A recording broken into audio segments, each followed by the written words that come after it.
Thank you, everyone.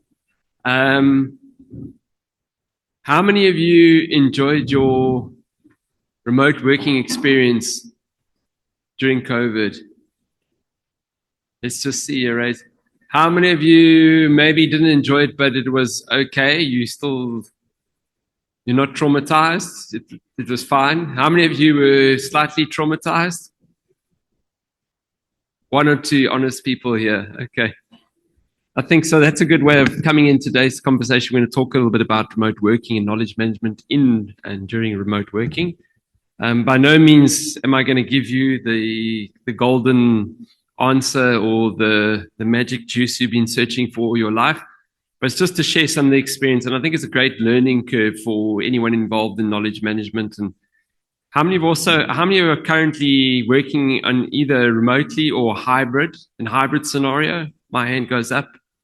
I'm sometimes at home, sometimes not. So it's relevant. It's things that are happening today. Okay. So obviously I asked you about COVID and we went through COVID and I don't know why it hasn't actually shown I think the screen resolution on the right hand side is a picture of someone. I'll just explain. Their hair is just far out and it looks like they stuck their finger in a plug and they haven't slept for 3 weeks. It looks like a terrible picture, but the reality of home working, it sounds really nice, and it is nice maybe in some regards that maybe you don't have to dress up properly. Maybe you can work from your bed. Maybe you can do things, if you're productive in that way, then go ahead and do it. And your boss is not always going to be standing over you and people might not be watching you.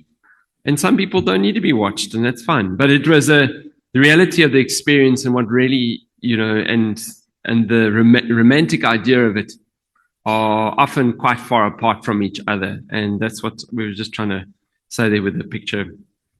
So part of the research, we want to see what was the impact of remote working on the sharing of knowledge. And we didn't look at knowledge management. We just focused on knowledge sharing, which is a subcomponent of knowledge management. There's a number of reasons why we wouldn't. So just a disclaimer, when we talk about knowledge sharing, we're not talking about knowledge management. It's just the sharing part, which is a crucial part of knowledge management. Over there, obviously, there's just some text saying what knowledge sharing is important and what it's about. But two things I think to take about is that we know that knowledge management is impossible, is pointless without knowledge sharing. So knowledge sharing is a critical component of knowledge management.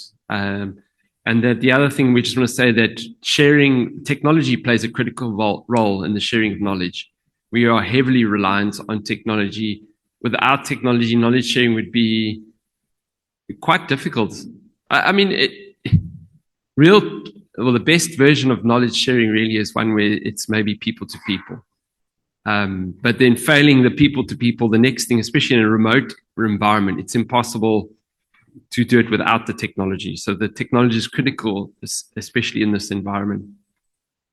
And just some of the benefits. I mean, we know we've been talking about this all weekend long, so I don't want to bore you, but maybe I'll pick out one or two that I think we talk about innovation earlier today and competitiveness. So with knowledge sharing, so we spoke about innovation and how it's important for innovation for people to share. Another thing that I would want to maybe just say is enrich cognitive resources. So cognitive is our thinking and our brains. So just with knowledge sharing, it really enriches our own thinking and impacts what we tacitly, what we can experience, and maybe it impacts on what we tacitly might know. And then very important for communication and collaboration, which is important for effective teams. Some of the barriers of knowledge sharing, and I think really at the end of the day, it boils down to two things. Number one, I think, is insecurity. And the other part, which is linked to insecurity, is trust. I think as humans, those are the things. So if we're very insecure, we don't want to share what we know with other people because we are maybe worried about what we know, or there's some reasons that we have. Maybe it's an insecurity. And the other thing is trust. If we don't trust people. So people you trust, you'll share almost anything with. And people that you don't trust, you're very selective of what you're going to share with them because you don't know how it might impact you or how it might be used. And a lot of that boils then down to the culture of an organization or even the culture of a team. If you're in your team, sometimes it can just be a sort of microculture that happens inside your team. So we just have to bear in that. There are a lot of things that says over there, but I think really what it boils down for me is insecurity and trust.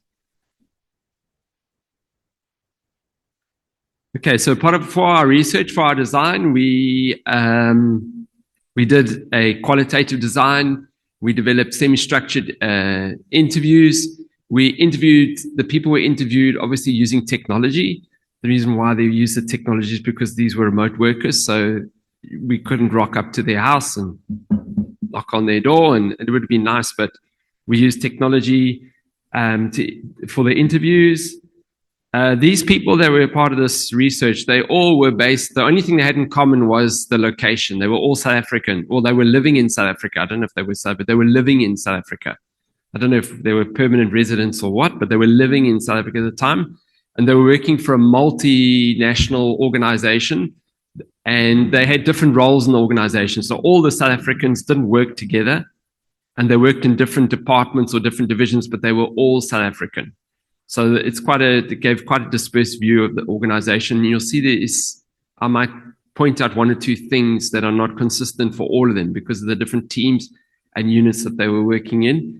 And of all there were 8 South Africans, and out of the 8 South Africans, 7 of the South Africans agreed to being part of the research. And we can see over here that there were mainly females. There were 2 males and 5 females. And in terms of experience, this is related to their current position. So it doesn't necessarily mean that they'd been working for the organization for that long. You'll see on the left, the experience varies from 20 years down to about 9 years. And 9 years is still, they say it takes about 10 years or so for you to become an expert in something. So a lot of those people had a lot of expertise in that area. And then in terms of working for the organization, you can see there's anywhere from 5 to 1.5 years working for the organization. Okay, so what we found is the most common way that participants shared knowledge was through collaboration, was through team meetings. And team meetings obviously is very effective, but generally they have quite a fixed set agenda when you're doing a team meeting. It's quite limiting. Sometimes there's a joke here and there at the beginning while you're waiting for people to come online, or at the end of a meeting, or there's some informal sharing, but generally it's very structured. There's an agenda. Not that that's a bad thing. It's just that when you are developing trust and when you're collaborating and getting to know someone to build up better sharing, it's not really the best opportunity maybe to do that. So some of the things that some people also then complained of lack of meetings. And I think the reason for this is that depending on the units that they were working in, some of the units met more regularly than other units. So some of the units didn't meet very regularly. And there were some people that complained about that, and they had challenges with that. And then scheduling issues was a big thing, and it comes up a lot.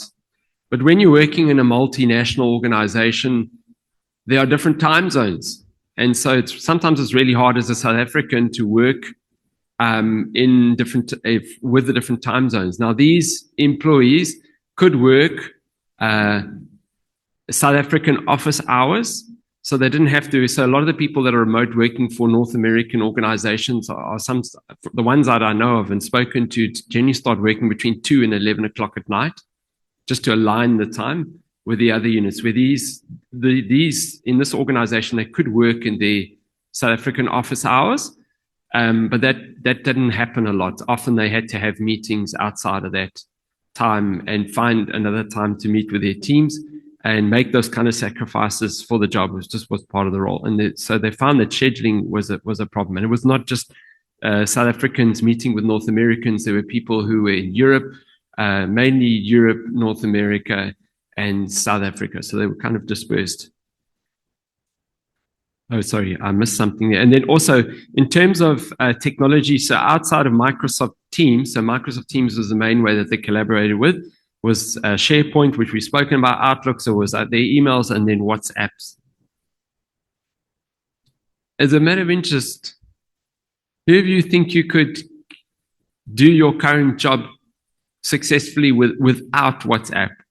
Raise your hand if you think you can do your current job successfully without WhatsApp. You're not too dependent. My hand's also raised. I think I can.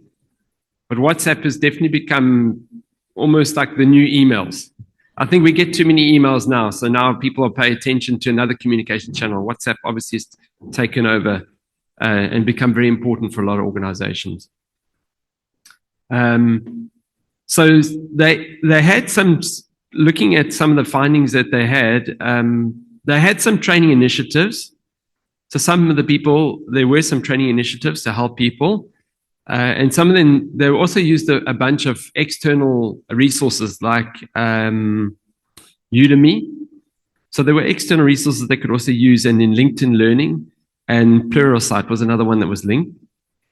And then there were some participants that have some informal mentoring. So I think one of the main things that came up in this research is that there's a lot of inconsistencies amongst the team. And the reason why there's inconsistencies amongst the teams is because these things have not been structured. And there's maybe no policy or best practice or guidelines along these things, so that you found that teams were operating differently. And this happens. I mean, no two teams will operate exactly the same. That's why it's ideal to have your best practices structured and made part of the organization. Obviously, they're for best results. And so this is something that we found in amongst these teams. Okay, and some people found that there really was a lack of guidance. So I don't know what it's like. I've never worked for a remote organization or joined an organization. When I joined UP, I joined remotely. The time I joined was just after COVID. We were sort of moving out of COVID and lockdown. And so I experienced a little bit of that in my own life. Joining an organization where there's no organization, there's no HR office to knock on the door and walk and ask your colleagues what's going on. So this was definitely something that people found. They didn't have a lot of guidance. Sometimes they were lost. They didn't know what to do. And sometimes that slowed them down. Okay. And then also workload interference.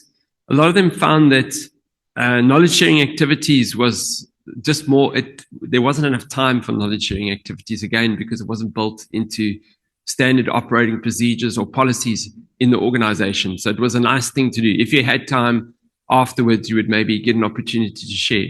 And because people were really busy, then they were too busy to share. And I think that's in my experience, and also myself, I can judge myself for that. I often find that I'm too busy to share. And that's not a good thing when we're too busy to share. So we spoke again about the time zones. Again, the scheduling, it was difficult for them. A lot of people were battled and challenged by this. Some people felt excluded. Now, the reason why also for this is because the complete organization, not every worker was a remote worker, but all the South Africans were remote workers. There were some people that were based in North America that worked in a same building or had relationships with each other. And so obviously these South Africans are coming as external people. And this is how they felt. I'm not saying this is how they were, this is the truth, this is their feelings. And they felt a bit excluded.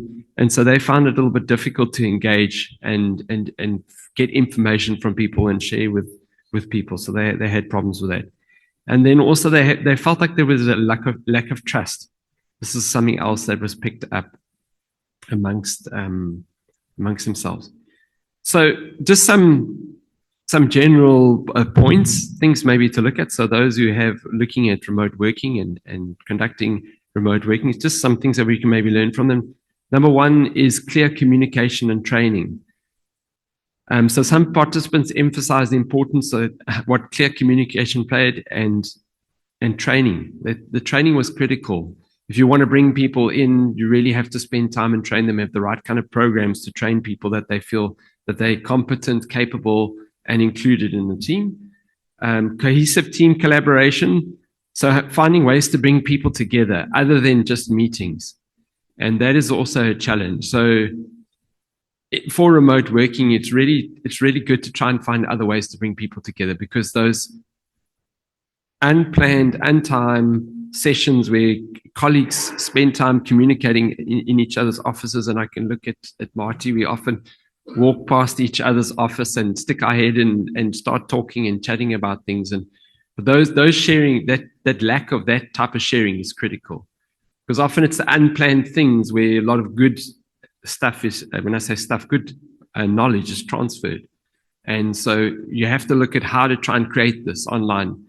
And it might be difficult. So maybe you have a catch-up session, and maybe you have a session where you meet a new person in the organization every week. There's a half-an-hour coffee session with a new person in your organization. How can you create this opportunity for collaboration? Will do. And then time management. So obviously, because there wasn't enough time to share, we should look at time management. Then recording training sessions, which seems quite obvious, but instead of repeating what's done before, although it's maybe not the most effective way to do something, is to have some recordings. So Prof. Moon said earlier that she didn't like learning from the videos and that she'd prefer communicating and collaborating with people. And I think that is ideal, but failing that, if you can then record the sessions, that would be useful. Fostering mutual respect and engagement. So also, how do you create initiatives where people feel like they're respected and you create that engagement? And then personal connection and that collaboration was very important. So how to get people to collaborate and come together and coming up with initiatives that creates that opportunity for people to talk to each other. Okay. And I think just to wrap up here, I know that remote working without technology equals nearly impossible, depending on the type of job that you're doing. If you're cutting wood, you can then transport the wood to your house, chop the wood and get it transported back. It doesn't maybe have to be a lot of collaboration. But for most of the jobs, without the technology, we're very, very difficult. But we must remember that technology doesn't help you collaborate. It's just the tool. It's the human interaction. It's the intervention that you put in place. And that's very, very, very important. So technology won't save your remote working organization. You have to still focus on the people. And I think I'll end on that. Thank you.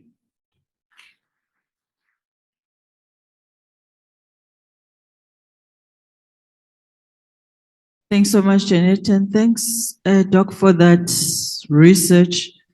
It's got me thinking on research that I did recently, and I would appreciate if we can collaborate on this offline. Sure. But here's the thing that maybe as KM practitioners, we just need to think about and maybe see what strategies we can come up with. My personal view has always been that knowledge management to thrive in organizations is a tripartite alliance between ICT or IT, human capital or HR, and knowledge management. There may be other departments, but at the core of it is that.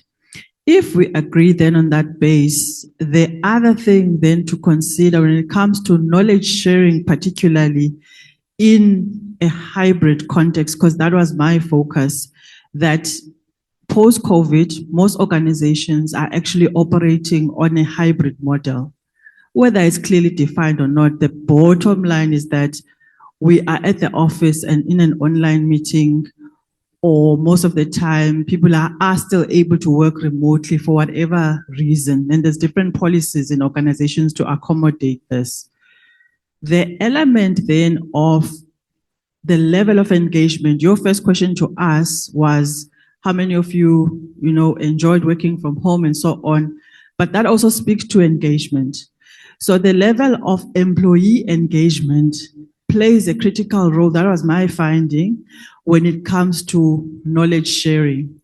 And I think that in some of these engagements, we ought to also invite, and hear the views from human capital practitioners, people practitioners, so that as they develop policy for organizations, as they lead organizations, there is that understanding that for organizations to thrive, you need knowledge management. One, because that's your IP, it's very important as capital. But at the same time, strategies to boost engagement, then in turn, help in ensuring that knowledge sharing happens, and proper knowledge sharing. One of our previous CEOs used to say, instead of putting on the KPIs of people knowledge management, there'll just be a policy to say, you will do a case study every quarter as an employee.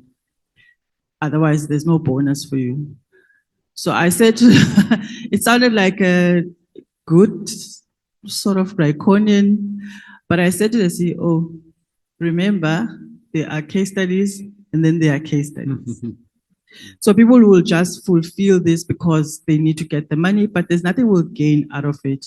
So all I was trying to say with this talk, this is really important research, and I think that collaborating with other experts in their different disciplines, just to bring it home to ensure that we get to the goal of making knowledge management palatable, strategic, and also a core focus for organizations. Thank you.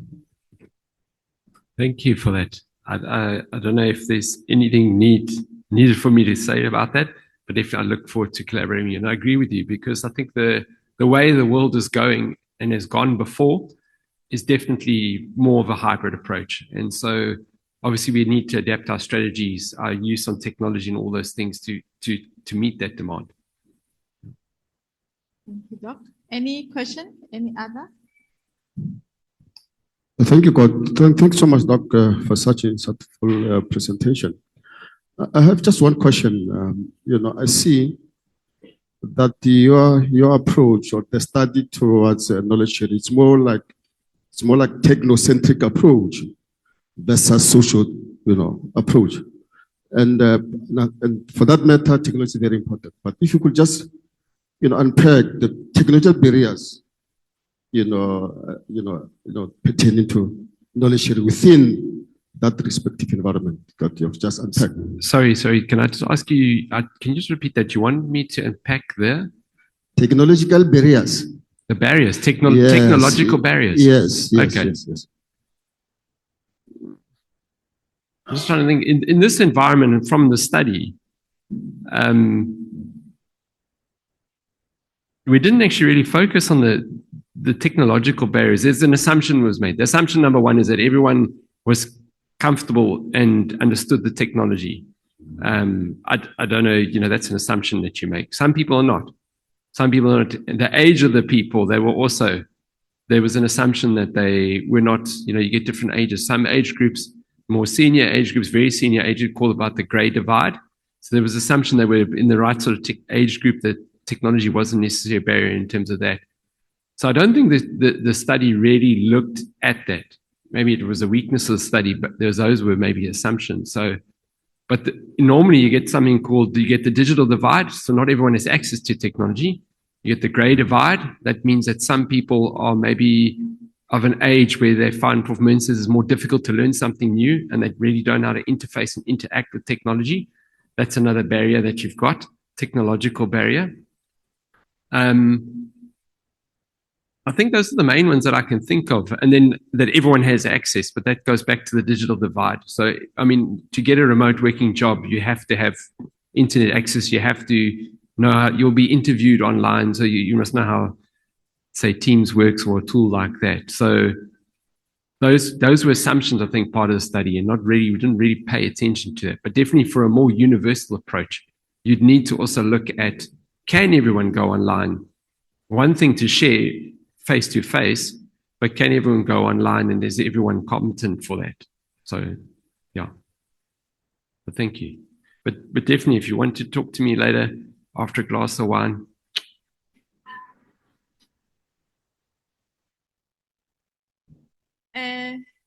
Are we all happy? Okay. I think you're thinking of lunch, huh? Because your return from tea break has pushed us off a bit. Doc, thank you very much. Thank you, Raj. Thank you.